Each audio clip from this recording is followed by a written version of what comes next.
तर नमस्कार मंडळीनं, कोकणचं कांडेचोर या चॅनल तुमचं स्वागत आहे. तर मी हय अर्धो प्रणव दुरीचा फॅन. फक्त आमच्या दोघात एकच बदला, तो आरशात शायनिंग मारता आणि मी मोबाईलात. तर आम्ही आता जाता पाऊस पडलेलो म्हणून वडापाव खाव. तर हिला आम्ही वडापाव खाव. तर ह्यांचे तर मी ऑर्डर तर दिलंय आणि वडापाववाले बोलले आमका 5 मिनटं लागतील. म्हणून काकांका आणि आयुषला सांगितलं आम्ही पुढे जाऊया म्हणून. तर वडापाववाल्यांच्या बाजूकच रामेश्वरचं मंदिर होता. पाऊस पडल्यामुळे निसर्ग सगळं सुंदरच दिसत होतं. सगळा हिरव्या सगळीकडे झालेला.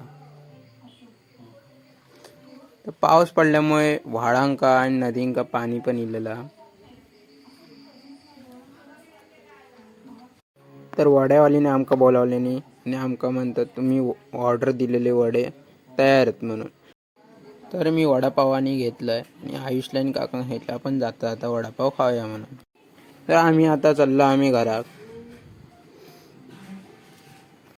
तर आयुषचो आणि सगळ्यांचा वडापाव तर खाऊन झालेलो आणि रस्त्यात इले यांची दोघांची मस्ती चालू आली, काकांची आणि आयुषची. पाऊस तर रातभर पडत होतो त्यामुळे नदीत पण पाणी इलेलं. काकांची आणि आयुषची मस्ती पूर्ण आल्यावर दोघवले एकत्र आले. तर चला तर मग पुढच्या ब्लॉगमध्ये भेटू.